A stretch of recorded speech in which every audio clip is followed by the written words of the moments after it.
Hello guys, welcome to the fiction series. Today we are gonna see, what if Naruto had 10 sensei instead of 1? Part 2. If you want more awesome fan fiction like this, don't forget to hit that subscribe button. So without wasting any time, let's get into the video. Team 7 had been around for a month under Kakashi's leadership, and in that time they had been working primarily on numerous D-rank missions, all of which felt like community service rather than real ninja training. To both Naruto and Sasuke, it was a major waste of their skills. In Naruto's case forget that, all of these missions didn't even require the use of his Zanpakuto. I knew when I came to Konoha I couldn't expect too much at the very beginning, but I still expecting something worth my time.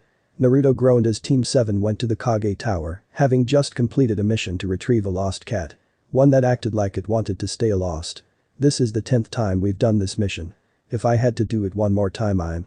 Settle down Naruto, I know it's annoying, but D-rank missions are a necessary part of the village's economy. Kakashi said, trying to cut off his student's anger before it led to something worse than talking. Sensei, I'm serious. This has been 10 times and we're not even the only ones who do this lousy mission. The daimyo's wife only comes by once a week, so this cat gets lost more than once a day. Clearly this woman doesn't give a crap about her cat, so why bother bringing it back? Unless she gets some kind of sick kick out of making us do this over and over again. While Sasuke and Sakura didn't want to condone his words, they had to admit they too had lost all patience for this mission long ago and were seriously tempted to say the pay wasn't worth it anymore. Just bring it back and next time we let another team handle the cat when it runs off. Kakashi advised. Or we can show the kind of teamwork and loyalty to our fellow ninja like you always say we should and get rid of this cat so they don't have to suffer in our place. Naruto suggested. Not an option Naruto. Kakashi said, now taking the cat himself to prevent any of his students from getting ideas. So your words about teamwork and helping others has loopholes to it, I'll keep that in mind from now on sensei. Naruto said quietly, but he knew everyone heard him. He's going to be a hard one to teach. Kakashi thought. But testing his limits can be a good thing if nurtured the correct way. Upon returning the runaway cat, the daimyo's wife crushed it with a hug and paid the Hokage before she left. This wasn't the first time Team 7 had seen this, and while Naruto felt a little sorry for the annoying feline, he was tempted to tell the royal woman to go get her own pet next time. Once the daimyo's wife left the room, Naruto decided to voice his frustration. Old man, this pile of crap that you call missions is not what I thought I was going to be doing when I graduated. Cat chasing, dog walking, weed pulling. If anything this feels like doing chores. I understand that these aren't the most ideal missions, but they are essential to the village's financial survival. The Sandayami said, only to receive a frustrated sigh from Naruto and his teammates. Is that like a scripted answer or something? Kakashi-sensei said the exact same thing. Can you at least tell us why ninja do these instead of civilians? Naruto criticized. Well, for starters, these missions are kept easy so you don't exhaust yourself doing them and training in the same day. You need income as much as you need training. Naruto slammed his hands on the desk. Damn it, we're not talking about money here. I need something I actually give a crap about. Can't you give me a mission that might allow me to actually put some of my training to use? The whiskered blonde was getting a little edgy over the fact that he hadn't been able to use what he had learned during his training in Las Noches outside of practice sessions with the rest of his team, and even then he couldn't use his full power. Otherwise he risked accidentally killing one of them. Well, there is this one C-ranked mission that I have here. A bridge builder from Land of Waves needs a team to escort him back home so that he can finish a bridge. The Sandayami said, taking out a piece of paper from a folder to look over the details. Sounds better than walking a dog or pulling out some old woman's weeds. Sasuke said. Like Naruto, he was almost at his wit's end with all the ridiculous missions. He was having more fun sparring with his teammates, and while he didn't want to admit it, he was getting a sort of challenge and trying to coax Naruto to show him more than the blonde was willing to show. So far he had yet to succeed, but Sasuke was nothing if not persistent. Okay then, bring out the client. Sarutobi ordered as two Chunin near the door of the room went to retrieve the bridge builder. The client was an old man holding onto a hollow gourd containing alcohol, and despite the time of day he was already drinking. What is this? I pay you guys to jibe me top protection, and you give me a cyclops, an emo-looking kid, and a girl who look like she wants people to look at her. Shouldn't ninja be, I dunno, not like this. Naturally this earned him some ugly looks from Sasuke and Sakura, while getting a snicker from Naruto. Got anything to say about me? Naruto asked, curious about what this guy could come up with for him. Nice outfit. The bridge builder said, giving Naruto a thumbs up. Naruto chuckled at this, which Sakura and Sasuke got even more steamed. Mr. Tazuna, you only had enough money for a low-rank escort detail. Besides, you said bandits and highwaymen were the only people that might come after you on your way home, so I think that you are in good hands. Saratobi explained while smiling at Tazuna, who just rubbed the back of his head in embarrassment. Asan Dayami's comments and Tazuna's reaction to that comment caused multiple alarms to ring out in Naruto's mind. Why would he expect top protection if he's only worried about a bunch of thugs? Unless he's got reason to believe a real threat is after him or he's just got a demeaning personality to begin with, he wouldn't be picky about who's escorting him. If he's hiding something, then this might just make things interesting. Naruto thought to himself, choosing not to voice his suspicions. Shall we go then, Mr. Tazuna? Kakashi asked Tazuna, who gave the jounin a sigh before nodding. Las noches, Hueco Mundo. So, our little protege is about to have his first real taste of ninja work. Jin commented as he and Aizen watched the meeting via holographic projector. Yes, but the problem is the kind of first tastes these ninja have is so subpar. Aizen said, sounding disapproving. Even new Shinigami at least are expected to encounter any kind or number of hollows on their first in-field job. New ninja, usually the only threats they encounter are back sheer accident. Pity, he needs a real challenge if he's ever to be properly tested. We can't wait for an accident to present itself. Aizen smirked. Oh Jin, what makes you think I'm waiting? Jin looked to his fellow former Gatei captain. Oh Aizen, did I say that's what you were doing? Frankly, it would surprise me if you didn't have something in mind to make this experience more challenging. Then I'm one step ahead of you, Jin. I've already had a touch in this mission. Why do you think the Hokage wasn't more hesitant to give Naruto a mission? And do you really think it was just chance he happened to have a C-rank mission on hand that would take Naruto out of the village for at least a week? Jin silently chuckled. Now that's the kind of thing I expect of you, Aizen. This should be a good experience for Naruto. And for his team too, if they survive, that is. Main gates, Konohagakure. After being sent home to get some supplies, Kakashi told his students to get in preparation for a journey away from the village. The three genin reunited at the main gate of Konoha. Naruto had his Zanpakuto with him, even the Hokage wouldn't have been able to make him leave it behind this time. Everyone ready? Kakashi asked. His students nodded. Alright, take a diamond formation around Tazuna, I'll take the rear point. This way it will be hard for anything to get to him without having to go through us. Tazuna and his shinobi escort left the Konoha and headed out to the Land of Waves a few minutes later. Up ahead there was only forest and dirt road, a sight that held much familiarity to most of Team 7, though to Naruto it was completely alien. In Hueco Mundo, what few forests around contained giant wild hollows. For the majority of the walk Sasuke didn't say much, Sakura tried to get his attention, and Kakashi rolled his eyes at Sakura's advances, while Tazuna drank the rest of his drink. Naruto, on the other hand, was thinking the Espada and his Frachians. I wonder how Django and Tiraran are doing. It feels rather lonely without them or the other Espada. Sure, eventually I'll see them since I could easily call for them whenever I please, but there's no need for that just yet. I'd rather not call them just to keep me company, Aizen Sensei might not like that. Wait, is that a puddle on the road? Normally such a sight was nothing out of the ordinary if it had rained recently. But it hadn't rained anywhere near Konoha for well over a month. Naruto smirked at this, one of his unique senses immediately telling him everything he needed to know about this puddle. I could tell the others, but then I'd have to explain how I know, and right now I want to keep it my secret. With that in mind, the young blonde walked past the puddle as casual as ever, only to turn around sharply and, with a kunai in his left hand, stab the puddle of water in the center. Tazuna, Sasuke, and Sakura looked at Naruto as if he was crazy until blood pooled out of puddle and two masked figures jumped out. Glad I wasn't the only one who noticed that. Kakashi thought to himself as he brought out a kunai. You little brat. How'd you find out? One of the ambushers, a guy wearing a sort of breathing mask, asked as he brought out his hand sporting a clawed glove, which was chained to the clawed glove of his mask-wearing counterpart. Next time you should transform into something more convincing than a puddle of water when it hasn't rained here in over a month. Naruto said as he put away his kunai and unsheathed his Zanpakuto. So the kitty has a sword. Let's see if you can actually use that thing. The other assailant said as he and his partner charged at Naruto with their claws ready to strike. Sasuke, Sakura, protect the bridge builder. Kakashi said, moving to give Naruto a hand. Sasuke was a little reluctant to do that but had decided, wisely, not to get on Kakashi's bad side, while Sakura, on the other hand, had no problem staying out of the fight. Naruto blocked one of the attackers with his special weapon, while the other one tried to attack from behind, only to be cut off by Kakashi. Naruto spun around and kicked the assailant with a jump over Kakashi's head. When the victim was sent flying, Kakashi cut the chain connecting him to his partner. The chain would have limited the enemy's mobility, but surely breaking it would hurt their coordination.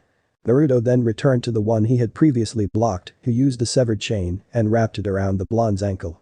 Undaunted, Naruto kicked the man in the throat with his free foot and pressed him into the ground, knocking him out cold. With that one assailant unconscious, Naruto turned his attention to the other one, only to find that Kakashi had already tied him up to a tree.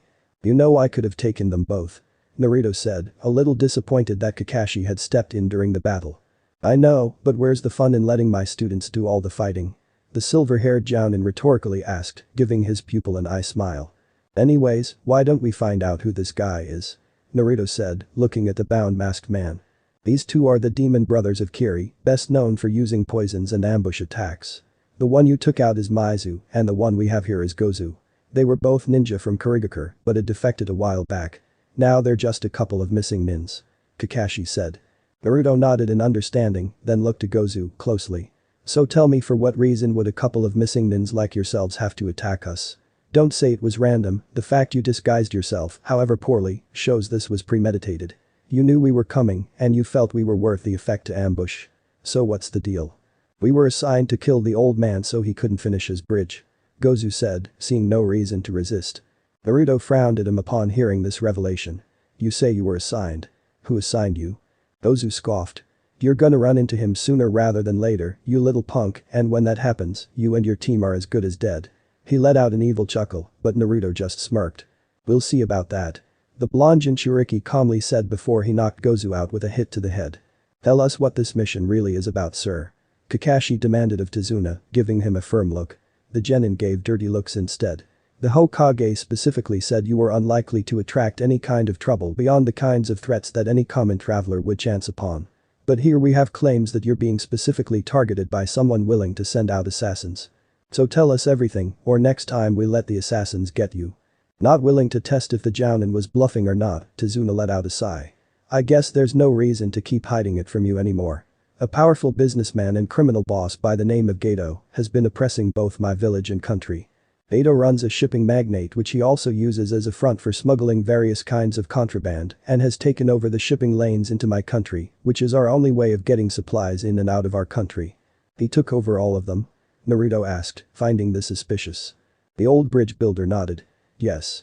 But if I can complete my bridge, it will open a different way of trading with different countries and get us free from Gato's grip on our country, since he can't take that over without drawing too much suspicion from the other nations. Gato knows this, and he has been trying to keep me away from the land of waves by any means necessary. That's why I ended up in your village to begin with. I had to admit I wondered how you got to our village without an escort already planned to get home." Sakura thought out loud. "I could only get enough money to pay for a C-ranking mission, which is why I said that bandits and thieves were the only ones that might come after me." Tazuna continued. "I know I tricked you, but you have to understand that my village, and my country by extension, won't survive while Gato remains in power. I'm not asking you to stay with me. You can leave and end the mission right now if you wish. I know I'd be willing in your position." Kakashi, unsure of what to say, looked at him, then at his genin team. "What do you guys think we should do?" All three genin gave it some thought, and Naruto was the first one to answer. "I had a feeling something was amiss this whole time, but I ignored it because I thought I might have been over-anxious. Well, I wanted action, and now I've got it. It also sounds like this guy and his country are in a real bind, and I can't just stand around and let innocent people suffer. I'm in," Naruto said, getting a nod from Kakashi. "Sure, it'll help me prove that I am an elite," Sasuke said, getting an approving nod from Sakura. "Oh brother," Naruto thought to himself, rolling his eyes in annoyance. "I guess it's settled then. We will protect you until the bridge is completed, Tazuna, since that seems to be the only true way to ensure you're protected from the man after you," Kakashi said, earning a smile from Tazuna. "Thank you so much," Tazuna said as he kept walking with Team 7 to the land of waves. Zabuza's hideout. "The demon brothers failed you, Zabuza Mamachi. I am paying you top dollar for your services, and this is what I get in return," Gato said before he was cut short by Zabuza, who pointed his executioner's blade at his employer's neck. "Calm yourself, Gato. I sent those two as a test of the ninja the target would acquire. Since they failed, I have a better idea of what to expect when I deal with this matter personally," Zabuza said, smiling underneath his bandages. After a lot of trekking and a ride on a simple boat, Team 7 had reached the home country of their client and were making their way closer to Tazuna's home village, staying on their guard for anyone that might come for them the whole time. Those who had specifically mentioned that whoever he worked for would not let this one failure stop their attempt to kill the bridge builder, so at any time a second strike could be made. Kakashi was keeping cool throughout the trip, though he stayed on his toes, figuratively, the whole time as well. Sakura was hoping that she wasn't going to have to fight anyone, considering her skills weren't up to par with either Sasuke or her sensei. She refused to acknowledge Naruto as stronger than her though. Though he could care less about her acknowledgement. Sasuke didn't care if he might be forced to fight since he was an elite and, as such, he would be victorious against any opponent. Naruto, meanwhile, was actually hoping that he would get to fight a strong opponent. This was part of the reason why he became stronger and lost Noches. Other than protecting those precious to him, Naruto wanted to get stronger by fighting the strongest. Maybe a bit of Noitra sensei had rubbed off on me, bet Harable sensei wouldn't like that. But still, I'm pretty frustrated by the lack of action in those chores everyone has the nerve to call missions. I've been very patient with this, but I'm dying to fight someone I can actually let loose on. All of a sudden there was a soft noise in a cluster of nearby bushes, taking Naruto out of his thoughts. With a desire for action at the front of his mind, he then leaped at the bush while unsheathing his Zanpakuto, pointing the tip at the source of the disturbance. To his surprise, it turned out to be nothing more than a white rabbit, which trembled as Naruto held his Zanpakuto at it. Whoops. The young blonde sheepishly said to himself, putting his blade back into its sheath, then picking up the little rabbit, petting it to comfort it. "What is it, Naruto?" Kakashi asked, unable to see through the foliage. Naruto calmly emerged from the bushes with the rabbit in hand. False alarm everyone. It was just this little guy here. Getting spooked by a little rabbit, loser? Sasuke asked mockingly, but the smirk that he had vanished when he saw that Naruto was giving him an angry scowl. "Not as spooked as you'll be if I dropped you in Hueco Mundo for 5 minutes. Let's see you deal with the rabbits there," Naruto declared. To be accurate, Hueco Mundo didn't really have rabbits. But there was this one time Naruto was training and allowed to use feral hollows as targets, and this one hollow appeared that was rather weird. It was the size of a person covering in black fur and with a mask that greatly resembled a rabbit face, but it also looked like it had melted a little bit. It might have been harmless to normal people, but he killed it easily, although he never forgot that image. In time he came to jokingly refer to it as Frank. "What's Hueco Mundo?" Sakura asking, not recognizing the name. "Naruto, don't you think there's something weird about this rabbit?" Kakashi asked, cutting the boy off from answering the pinkette. With a raised eyebrow Naruto looked back down at the rabbit and soon understood what Kakashi was talking about. This rabbit's coat is white. It's midsummer so it should be brown or gray. Someone's been keeping this rabbit indoors like a pet and we're not near anyone's house. Before Kakashi could say another word, a huge sword appeared from out of nowhere, flying towards the group like a shuriken. Everyone ducked except for Naruto who, using his quick reflexes, managed to draw out his Zanpakuto.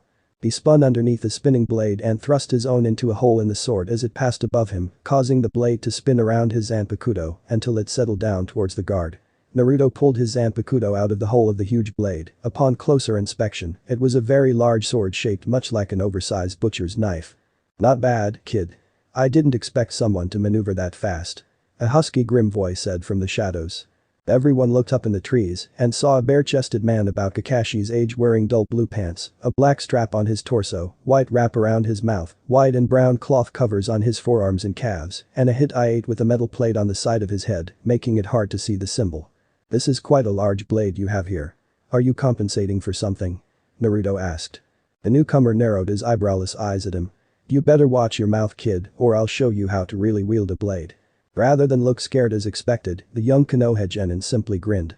"Now that is something I'd like to see." He then tossed the large sword back to its rightful owner, who caught it but looked like he couldn't believe he had just been given it back. "Naruto, are you crazy?" Kakashi all but screamed in shock. This is Zabuza Mamachi, one of the 7 swordsmen of the mist. He has been called the demon of the mist due to his brutality and bloodlust. Giving him his sword back would be like I don't even have an Bipachi for this. Naruto just continued to grin. "Don't worry about me, sensei. This guy lost this fight the moment I became his opponent." With that he unsheathed his Zanpakuto and entered into his fighting stance. "Don't push your luck with me, kid. However good you think you are with that toothpick, I'm the one who has real experience in Kenjutsu," Zabuza said as he took his stance as well. "Then how about you show me instead of talking me to death?" Naruto said as he jumped towards Zabuza. "Gladly," Zabuza replied, jumping towards Naruto too. Naruto brought up his blade and met Zabuza's sword head-on. The two clashed in the air with sword meeting sword. Naruto then proceeded to push back the Kubikirabacho before he made a vertical swing. Zabuza parried the strike before he spun around and swung horizontally at Naruto, who simply ducked and landed a kick to Zabuza's chest, which sent him flying. Zabuza managed to rebound off a tree and recompose himself, but not before Naruto was already closing the gap between them. Zabuza was barely able to bring up his sword in time to block Naruto's attack. I have to admit, I was expecting more from one of the 7 swordsmen of the mist. Naruto said in a rather insulting tone, putting Zabuza down even more with the fact that he was only fighting with one hand on the blade while the other hand was still in his pocket. Don't get overconfident so quickly. Zabuza said as he kept both hands on his sword. Naruto raised an eyebrow before he saw someone running past them, both heading right for Kakashi, Sasuke, Sakura and Izuna. It was Zabuza. If he's there, then I'm fighting a clone. Or that's the clone and this is the real one. Better see how this one takes a hit. Naruto immediately used his free hand to strike around the sword and, in one swift and fluid motion, punched Zabuza's head in with enough force to make his face become concave. Shortly after impact, Zabuza melted into a puddle of water. Water clone, so that other one was the real one. Naruto told himself. Meanwhile, the real Zabuza brought up his sword to try to slash through Kakashi, who had uncovered his Sharingan, to get to Izuna. But as he was about to bring down his sword, Naruto grabbed Zabuza by his strap from behind. You should have made sure I was taken care of before you focused on someone else, Baka. Naruto said, flinging the swordsman back to the spot where he had been fighting Zabuza's clone. Very well, I was getting sick of you anyway. Zabuza said as he began forming multiple hand signs. He's got something big up his sleeve. Luckily I got something up my sleeve for him too. Naruto thought as he placed both hands on his Zanpakuto. Water style. Great waterfall technique. Zabuza yelled as a huge wall of water surged from a nearby lake to gather around him, then barreled towards Naruto like a flash flood. Move, Naruto. Kakashi yelled as he got the others out of the way. Naruto just stood there however, as some powerful energy was building up in Naruto's blade, which took the form of an orange-colored wave resembling a crescent moon. Itsuga Tenshin. Naruto yelled as he swung his sword and sent the massive wave of Ryatsu flying. The attack cut right through the wall of water as if it wasn't even there. Izuna and the rest of Team 7 just looked on in shock as the attack then pushed right through Zabuza and sent him flying. He eventually smacked right into a tree back first. Zabuza then looked up and saw Naruto walking slowly towards him. Zabuza stood up but was immediately pinned the tree by 3 kunais before he could do anything else. Kakashi then appeared on a tree branch above him. Nicely done, Naruto. Kakashi said, flashing his usual eye smile. Thanks. That's the same attack I used for my jutsu test back at the academy. Naruto admitted, when he did the attack at the academy it was, intentionally, much weaker than the one he just used right now, and even then he was still using only a tiny fraction of the full power of that attack. If he had used it at full power Zabuza would be in pieces now. Impressive. Anyways, I think it's time to finish him. Kakashi said as he pulled out a kunai. Agreed. Naruto said, flexing his grip on his Zanpakuto. I am not gonna be put down by some little punk. Yukinkai Zabuza started, only to be cut off by 3 small needle-like projectiles hitting him in the side of the neck. What the Naruto asked before a masked Kurigakure hunter nin appeared next to the collapsed Zabuza.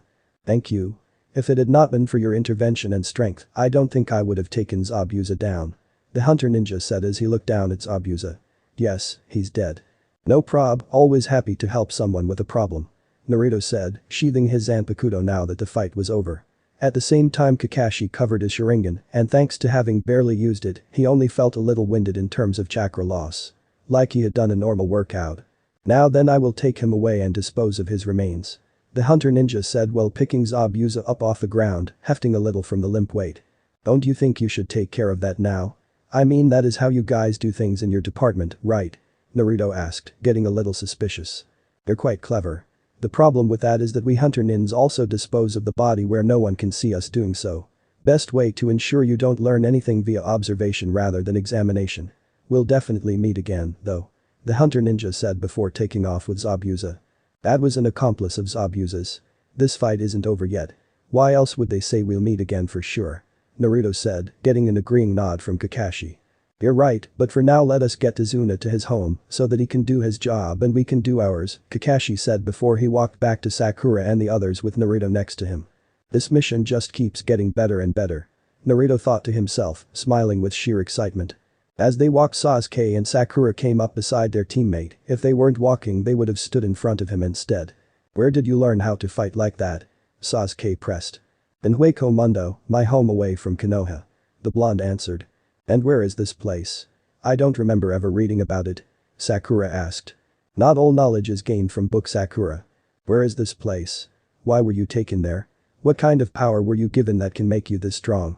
Sasuke continued, wanting a direct answer. And why did you say in this place even the rabbits were dangerous? Sakura added.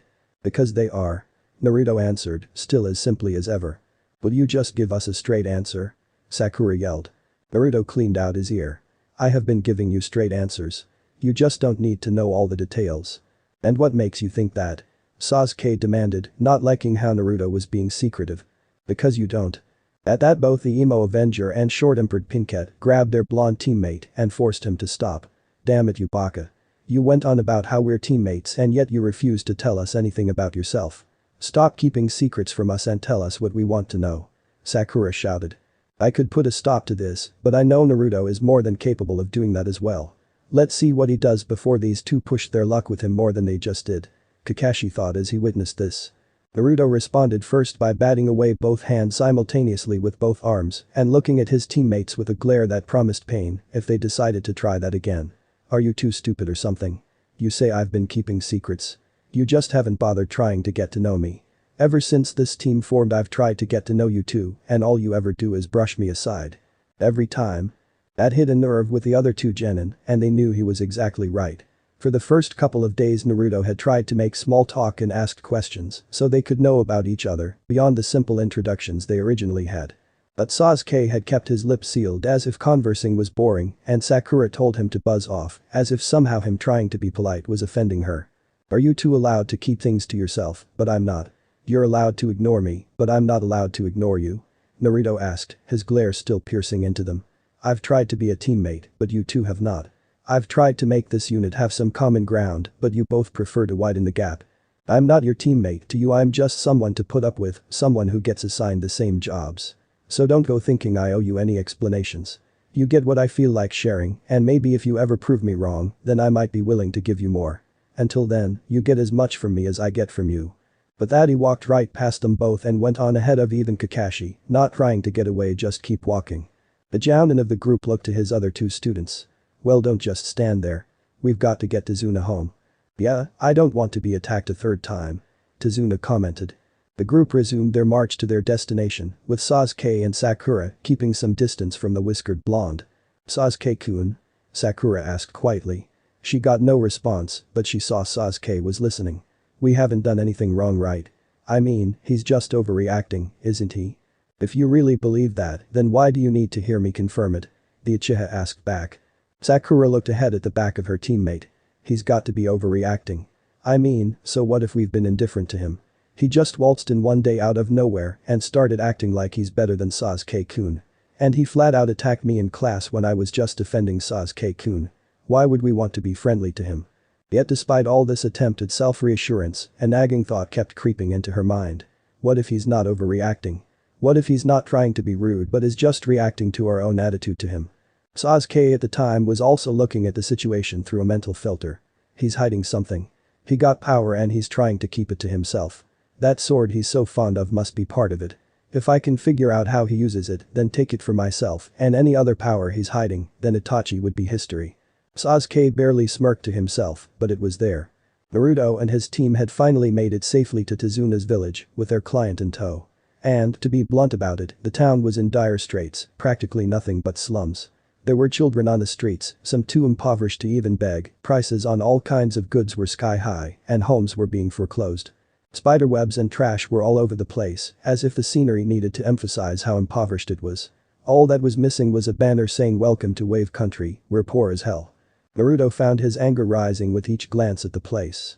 All this because of some tycoon taking money out of poor people's hands just because he says he doesn't already have enough. This Gato guy is going to die a slow and very painful death, I'll make sure of that. Naruto, you're brooding. Kakashi told his student, who was showing more anger than he probably intended. Am I supposed to smile? Naruto asked, silencing the silver-haired Jounin. Eventually the group arrived at Tazuna's home. Tsunami dear, I'm home. Tazuna called out when he opened the door. A dark-haired woman in a pink blouse and blue dress came out from another room.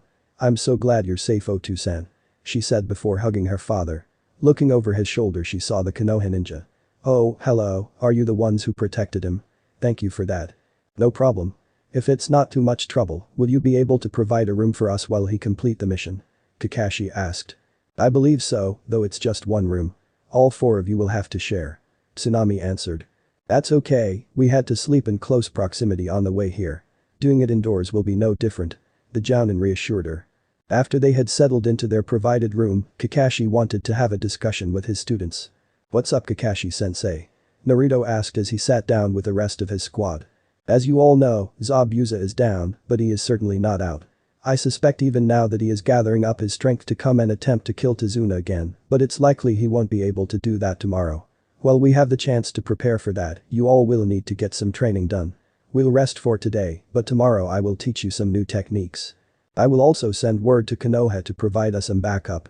Kakashi said, getting up to summon Pakun in private. However, Naruto spoke up.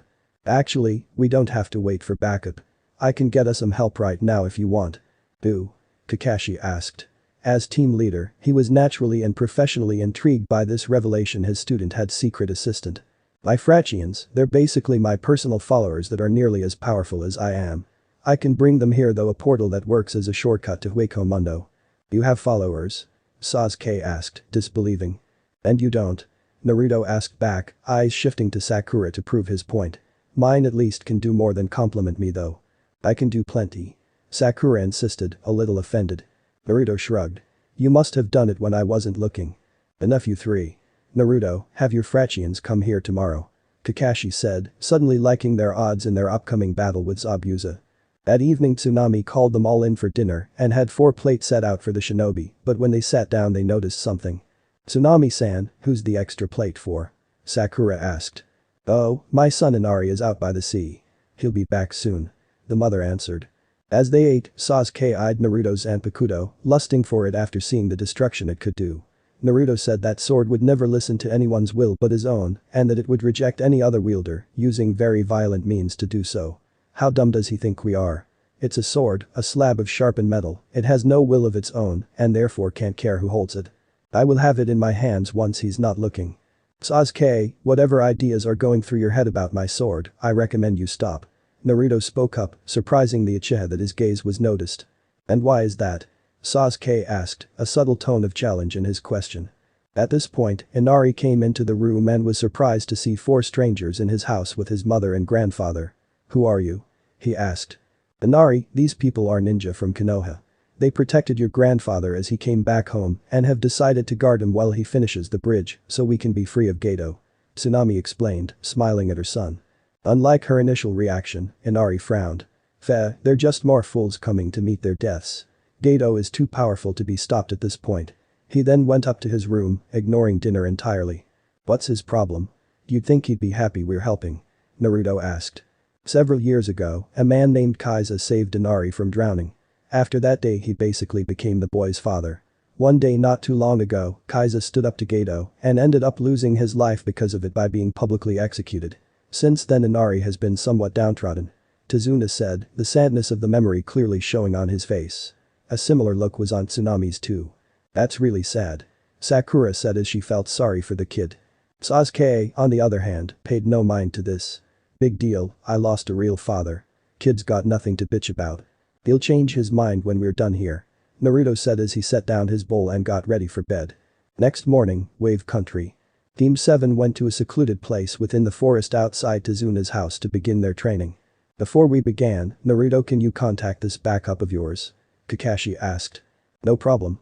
The whiskered blonde said, excited to see his Frachian again while Sasuke and Sakura were expected this to be all hype and no substance. Naruto walked away from the others and waved his hand against the air, looking almost like he was tapping on nothing. To everyone's surprise, a black line went across the air a meter wide, then got thicker and darker, looking like a mouth with uneven teeth opening until a giant portal was right there in front of everyone and large enough for multiple people to walk through.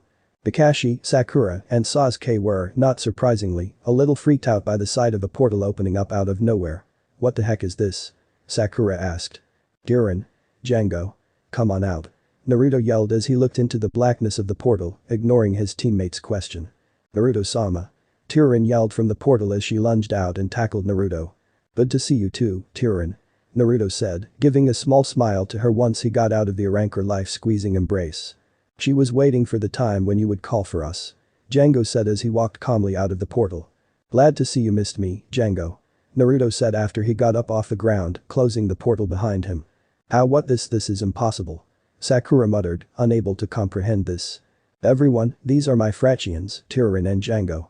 Naruto introduced, and both Frachians bowed politely to Team 7. It's a pleasure to meet you too. I am Kakashi Hatake, leader of Team 7. These are the other members of the squad, Sakura Haruno and Sasuke Uchiha, last of the Uchiha clan. Sasuke said with a smug look on his face as he proclaimed his title. Is that supposed to mean something? Tyrion asked innocently. It means that I represent the most powerful clan of ninja there is. You should be more respectful to your betters. Sasuke said as he tried to make himself appear as a big shot. Naturally, as both ranker were high level, it didn't work. I haven't seen your skills so you will receive no respect from me. If you want to impress me, make me sweat in battle. Django said in his usual calm tone. Is that a challenge? Sasuke asked as he got in Django's skull mask face. Is this what you've dealing with since you returned, Naruto-sama? I already want to kill this little insect after a minute of being close to him. Django requested. He earned a smirk from Naruto and Tyrion when they noticed that Sasuke's anger visibly grew. Shut up. Sasuke yelled, then tried to punch Django in the face, but was caught just a few inches from his target. That is very unwise of you. Let me go ahead and make sure you don't use this hand again.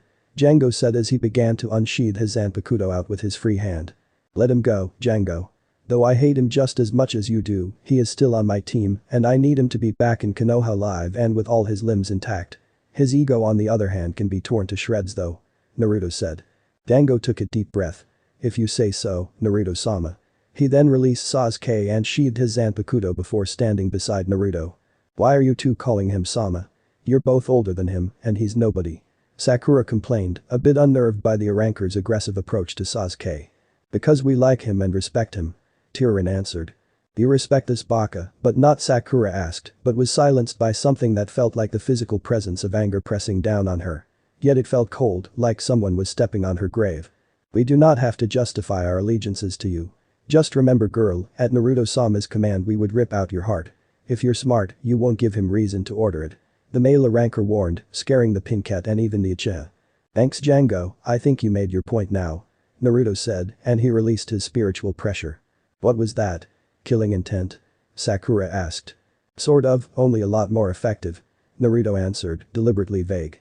If you don't mind me asking, what exactly are Frachians? And why are you wearing a mask made of bone sir? Kakashi inquired. We're Naruto-sama's personal support. His subordinates and bodyguard. Tyrion answered. And I could ask why you're wearing a mask too. Django added. Alright then.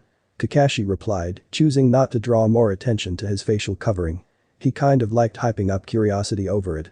Now that the introductions have been made, listen very closely you two. Naruto said to his Frachians. I called you two here because we are dealing with a powerful foe named Zabuza Mamachi. The man also has a mysterious accomplice who is aiding him and whose full abilities and identity are currently unknown. Your job is to protect the bridge builder Tazuna when we cannot. Understood? Yes sir. Both of the rankers replied as they bowed to their master. I really respect him. Sakura noted with awe. Kakashi sensei, you should train Sasuke and Sakura. I'd like to spar with my Frachians, if you don't mind. Naruto said. Makes sense. Kakashi said with a nod. Since you know them and their skills this would be good to ensure the time away hasn't thrown you off. I'll show you what I'm about to teach these two when you're done. Follow me Sasuke and Sakura. But that the residents of Los Noches left to get some privacy and space from the others, leading them to the other side of the forest. Alright you two, time to make sure my skills don't get rusty. With no one in Konoha as good as you I've been feeling a bit declawed. Naruto said before he got into a fighting stance. Oh, we certainly can't have that. Tyrion said in a teasing tone. Unless you were Grimjo. Django added while popping his neck. Hokage office, Konoha. Hiruzen. Said an old voice while two old people walked into the room. The third Hokage was sitting down with a bento at hand and sighed. What is it Hamura and Kaharu? I'm on my lunch break. We'd like to talk about Naruto Uzumaki. Kaharu started. Sarutobi frowned. If the next words out of your mouths are anything but we have no problems with him, your homes will be filled with monkey feces and I'll pay Ninja D rank pay to not clean it up. It is not we have a problem with him. We are concerned by the lack of information about him. We understood you knew little when he first reappeared but by now surely you know something. Please tell us. Homura replied, hoping the monkey summoner wouldn't go that far. Sarutobi was silent for a moment, then looked his old teammates in the eyes. Let me get this straight, you came in here during my lunch break to tell me you believe I have information you do not, act as if it's your right and duty to have such information, and you expect me to give it to you, simply because you ask me to. We are not the only ones asking. The clan heads would like to know. The civilians would too if we were not keeping them ignorant of the boy's return. Kaharu commented, referencing the fact that in 7 years' time the civilians had forgotten how to recognize the Jinchuriki and thus paid him no mind. Though Sarutobi knew it was only a matter of time until they learned, and he knew the reaction would be bad. Not for Naruto, but for them. And yet they don't come to me themselves asking for anything on the subject. Sarutobi countered, referring to the clan heads. Another thing, wouldn't it be wise to let the general public know about the boy? Homura offered. The boy is potentially dangerous with so much unknown about him. And how will them knowing make the situation less dangerous? Sarutobi tested. They would be able to prepare against him sooner if he got out of control. Sarutobi frowned and looked ready to hit something. You mean you want to go back to the village blatantly disrespecting the fourth's wishes for the boy, all because you're afraid of him? It was no question. We do not wish the boy to become arrogant. Look at Sasuke Uchiha, he's gotten an ego over the years, but we know what he can do should he ever pose a threat. With Naruto Uzumaki, there's just a blank. We do not know his opinion of the leaf, himself, or what he can do should he decide we're expendable. Kaharu admitted. The boy was gone for years and willingly came back. That should tell you his opinion of the leaf. The fact he volunteered to be on a genin team should tell you he is not egotistical and wants to make friends. As for potentially betraying Konoha, why would wanting people to hate him in public make him love Konoha more? Sarutobi asked. The two former teammates of the Hokage took this in. What if his parentage was revealed too? So now you believe it's a good idea? Sarutobi asked, remembering their insistence that it be hidden when he was just born. What about your claims of it will make Iwa and Kumo come after him and attack us? It's been 12 years, we've had time to rebuild our forces and defenses, so we're not as vulnerable as we were after the attack. Besides, are you saying you don't intend to reveal his heritage at any time? Kaharu asked back. Damn, this time she turned the upper hand around. Sarutobi mentally groaned. If I deny their claims, I'm basically saying I'm trying to hurt Naruto. He sighed after a moment. Why don't we save this for when he returns? Shouldn't the boy hear about his heritage before complete strangers do? Or decide if he wants them to know? As it is at heart his secret to keep or tell. The elders nodded. That sounds more than fair. Well then, go back to your lunch Hiruzen. Sorry to have disrupted you. They said before leaving. Zabuza's hideout. Zabuza was lying on his bed, bandaged up from his fight with Naruto, replaying the fight over and over in his head. The attack the kid used to counter my jutsu was incredible, it practically tore through it and even managed to injure me. He thought with a bit of a mental cringe. I've never seen kinjutsu like that, but I suspect from the force of the swing he wasn't using the full power of that attack, just enough to counter my attack and then some. As impressive he may be, he still needs to be taken out since he is in my way. I'm back Zabuza-sama. Haku called out as she entered the room, wearing her hunter nin mask. I managed to find some medicine that will help you heal more easily. She took out a container of medicine and gave him a pill. This medicine better get me on my feet quick Haku. We need to make sure we take of the bridge builder so we can get paid. Zabuza said before he swallowed the pill and took a sip of water. We will. For now though, you need to rest and gather your strength. I'll do what I can to make the recovery go well and get information on the competition. Haku said before she left the room to let her master rest. A rematch with the kid will be enough for me. Haku will hopefully even the odds. Zabuza thought out loud to himself as he went back to sleep, readying himself for tomorrow. Team 7 had been at Tazuna's house for several days, getting in training and scoping out the area for ideas on what they could use to their advantage.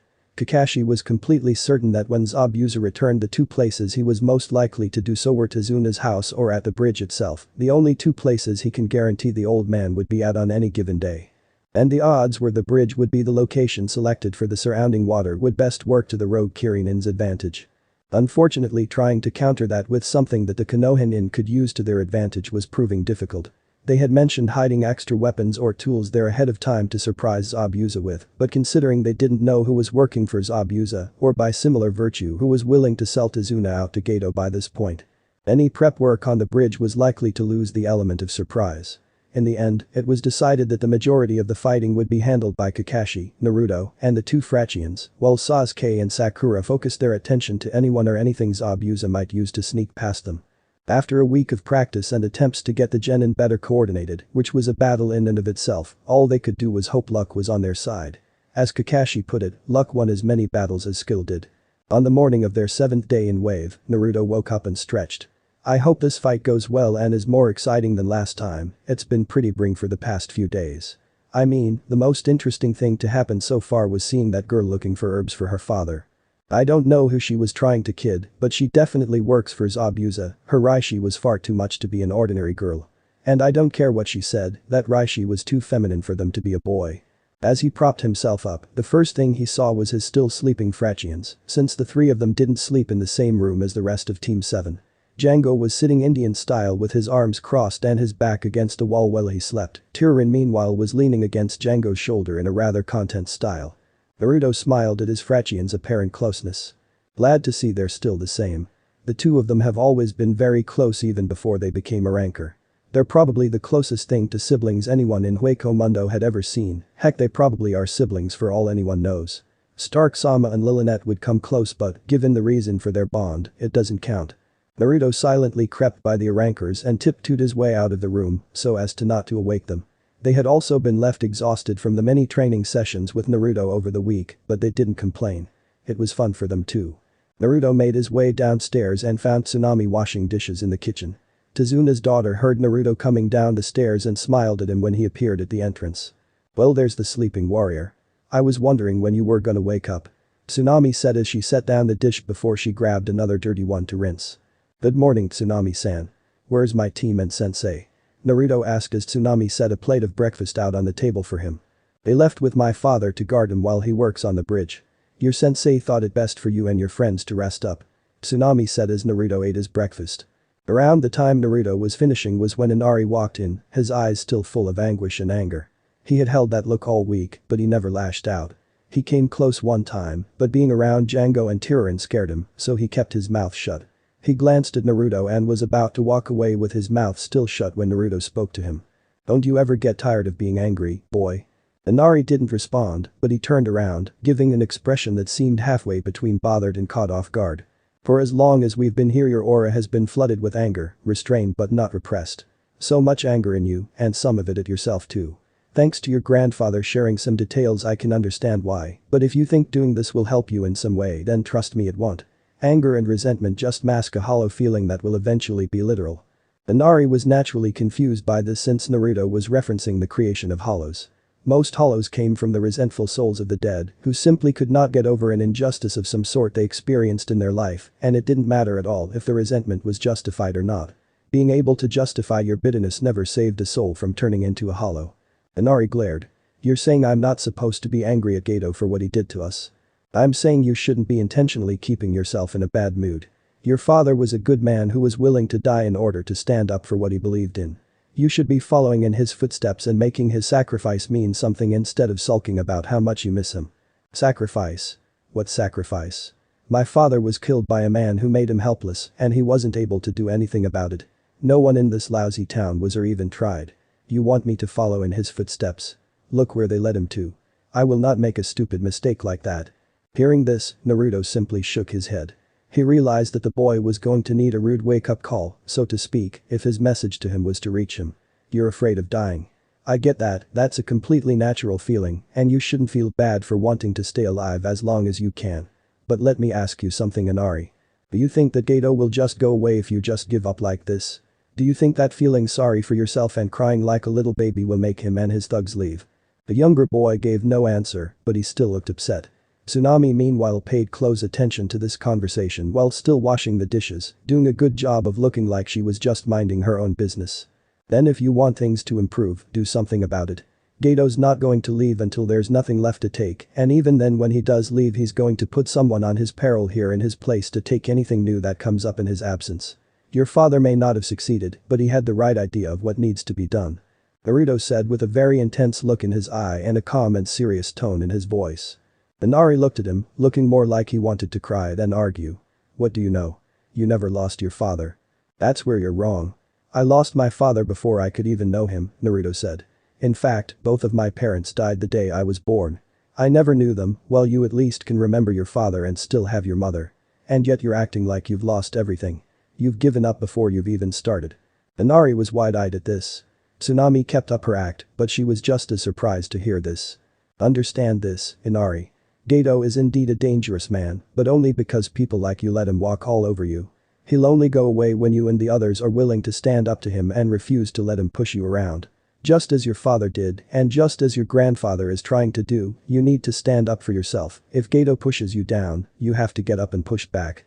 You may be knocked down again, you may even be killed, but one thing is clear, you have to try, otherwise your dad will have died for nothing. Think about that before you go skulking around," Naruto added.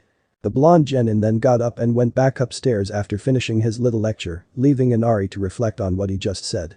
When Naruto got to the guest room, he opened the door quietly so as to not startle his Frachians. However, he made a mistake when he shut the door too quickly, causing the two Arankers to wake up from their slumber.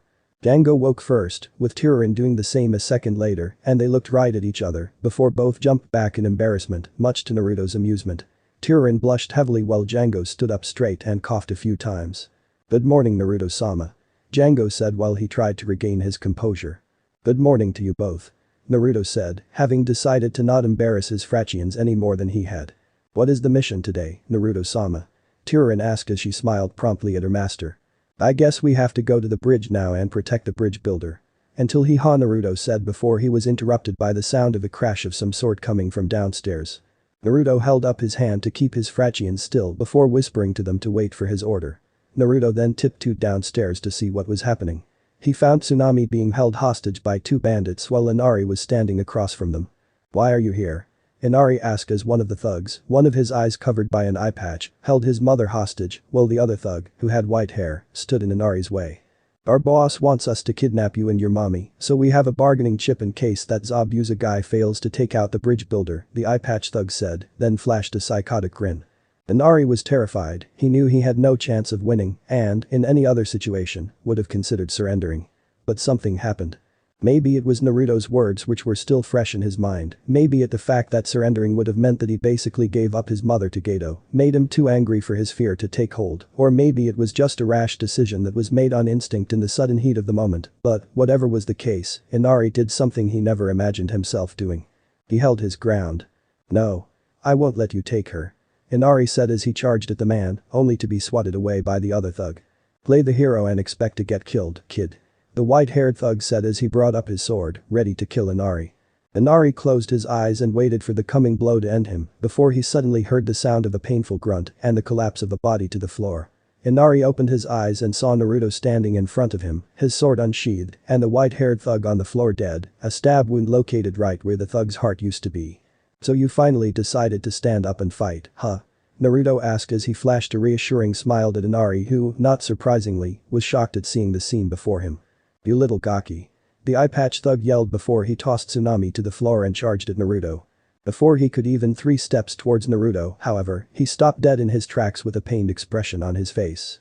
Before anyone other than Naruto could react, a black-colored blade suddenly pierced through the lowlife's chest. Once the sword was retracted from the thug's chest, he collapsed to the ground, dead with a diagonal slash across his back to go with the stab wound. Django and Turin, who were obviously the ones who took him down, stood behind the thug's corpse as they sheathed their zanpakutos. "No other threat is in the vicinity of the house," Django said in his calm and calculating manner. Naruto went to check on Tsunami, only responding to Django's statement once he confirmed that she was unharmed. "Very well then. Django, you and Turin are to stay here and keep it that way, just in case you're mistaken." "But Naruto-sama, the plan was for us to be at the bridge," Turin objected. "We didn't consider the possibility that Gato would send people for both locations at the same time. That changes things. I'll go ahead to the bridge as a scout, since my arrival won't alert the enemy too much too soon. I'll send a signal to you if you're needed and, if that happens, Django will use Sanito and rush to the bridge right away, while Turin stays here to guard the house. Do I make myself clear?" Naruto said, to which both the ranker nodded in response. "Please be careful out there, Naruto," Inari said as he stood next to his mother. "You don't need to worry, Inari. You'll see me again," Naruto said before giving him a thumbs up. The shinobi then proceeded to the bridge's construction site. As Naruto flash stepped towards the bridge, he felt something he hadn't felt since he left Las Noches: excitement. Naruto felt the adrenaline pumping through him, and he loved it. "I can't wait to get in on this fight.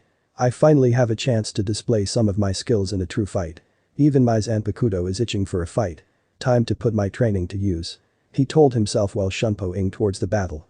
Construction site for the bridge, land of waves. Things were not boding well for the rest of Team 7. Kakashi was battling Zabuza head-on in zero visibility as he had been caught in the swordsman's hidden miss jutsu. Sasuke was trying to fight Haku but was caught in her crystal ice mirror jutsu. All the while Sakura was stuck giving what protection she could to Tazuna while the others fought though, but to be perfectly blunt, Tazuna would die if either Kakashi or Sasuke fell in battle unless Naruto arrives soon, since Sakura was nowhere near as capable in battle as her three teammates. Zabuza swung down at Kakashi only to be blocked by a kunai in his hand. "Where's the blonde kid, Kakashi? He's the one I really wanna fight right now," Zabuza said as he added pressure to his sword in an attempt to overpower Kakashi. "He'll be here soon enough, Zabuza. Until then, however, you'll just have to settle for me. Sorry to disappoint," Kakashi said as he broke out of the power struggle and went on the attack. Sasuke, meanwhile, now looked like a human pincushion with all the ice needles that now stuck out of him courtesy of Haku. Even now the Uchiha struggled to his feet in his current state, though his arrogance was still as strong as it had been for the past 5 years. "Why don't you just stay down? You will only get knocked down again, and if you keep struggling I'll have no choice but to kill you," Haku said, as she was getting frustrated by her opponent's persistence. "Shut up. I'll never lose to the likes of you," Sasuke said, to which Haku sighed. "If that's how you feel then I guess reasoning with you would be pointless," Haku said as she created even more needles. Haku threw a handful of these needles at the Uchiha, which would have put the prodigy into a death trance had something not blocked the needles before they could hit Sasuke. Haku gasped at the sight of Naruto standing in the way of the needles, which were now on the ground in front of him. He had apparently blocked them with his own body without getting a scratch on him. The Uzumaki sighed, as if he had been reluctant to save his teammate. "As much as I didn't want to save him, people back home would have my head if I let their precious Uchiha die. But at least I finally get to see what you're made of," Naruto said as a smile crossed his face. "You heard Zabuza-sama. You will pay for that," Haku said before she threw another barrage of needles right at Naruto. The needles collided with Naruto only to drop on the ground. Each needle simply made a ding sound when it hit Naruto's body. Not only were the senbons unable to break his skin, the weapons weren't even capable of tearing his outfit, which still looked spotless. Haku stopped her attack and looked at him with shock, though her mask hid her face. "How are you doing that?" Haku asked as she had, not surprisingly, never seen someone so durable in battle. Naruto, before he replied, found himself going into a flashback of his training at Las Noches. Flashback. Unspecified training room, Las Noches, Hueco Mundo. The 7-year-old Naruto stood 10 yards from Noitra, who had his usual grin sprouting on his face. Each drew their weapons and got prepared for battle with such precision that it appeared as if they were performing a choreographed dance. "You ready, kid?" Noitra asked as he placed his scythe blade on his shoulders. "Yes," Naruto said with a serious tone. "Then you can have the first shot," Noitra said before he made a hand motion for Naruto to come at him. Naruto charged at Gilga and was soon above his head. He then proceeded to bring his blade down with extreme force. It cut across Noitra, but only created sparks as it came down, not being able to cut through the Espada. Naruto landed on his feet and jumped back away from Noitra. Noitra checked for a scar but found nothing. He then brought up his scythe and swung down at Naruto. Naruto took the hit and sparks flew until Noitra's attack reached the boy's abdomen and a small cut. Naruto gasped and clutched his side as Noitra rested his scythe on his shoulder once again and shook his head. "You have to get much stronger than that if you going to have a tough arrow like mine," Noitra said as he stood over a kneeling Naruto. "Yes, Noitra-sama," Naruto said as he bowed his head before the Espada. Then flashback. "My teachers made sure I would be able to withstand any attack thrown my way. Now that I've answered your question, let us talk in the open. I'm getting a headache just staring at all these mirrors," Naruto said before he seemingly vanished into thin air. Haku tried to locate him but was soon preoccupied when she saw that her mirrors suddenly shattered. Haku attempted to fix the broken mirrors, but it took too long for her to realize what was going on and, more importantly, that she was too slow to stop Naruto, who refused to let up his shunpo, from destroying mirror after mirror. Haku barely managed to escape the last mirror before it was destroyed as well, landing on her feet prepared for a fight, but to her horror, she was caught by her throat by Naruto. He lifted her off her feet and stared her in the eyes. "Damn it, Naruto, you should have just left her to me," Sasuke said as he got to his feet. "Not now, Sasuke," Naruto said while he was still clutching Haku by the throat. "I'm ordering you to let me fin," Sasuke said before Naruto sent the Uchiha flying with a backhand strike. "Such an annoyance," Naruto said before he turned his attention back on Haku. "What are you going to do to me?" Haku asked as she was, understandably, terrified of what a powerful opponent like Naruto would do to her. What he actually did surprised her, however. Nothing. Naruto replied before he released his grip on Haku. The Konoha shinobi turned his attention to the fight between Zabuza and Kakashi. Why? You had me right for the kill, so why did spare me? Haku asked. She was, naturally, curious as to why he would just let her live despite what she had done to his teammate. Because when you attacked me, I followed the spots you aimed for, and I took a moment before that to see where you had struck my teammate. You didn't aim for anything vital in the human body. You weren't trying to kill me or Sasuke. Naruto said as he saw Haku look away in apparent shame. Killing isn't really my style. Haku said as if she was a little disappointed with her weakness. The way I see it, you didn't try to kill me, so I have no reason to kill you. Now if you don't mind, it would appear that my sensei is in need of my help. Naruto said as he disappeared yet again, leaving Haku to her thoughts. Zabuza and Kakashi, meanwhile, were still locked in an intense battle. Zabuza brought up his sword to attack Kakashi yet again, only to be blocked by Naruto's Zanpakuto. Naruto smirked at the swordsman who, not to anyone's surprise at this point, was smirking underneath his bandages. "You ready to finish what we started, kid?" Zabuza asked as he crossed swords with Naruto. "What do you think? Let's finish this," Naruto said as he allowed his adrenaline to take over for this showdown. So this part ends here. Alright, that's it for today's video, guys. Let me know in the comments section how was the story, and also don't forget to like, share and subscribe. I will meet you in another video. Bye bye.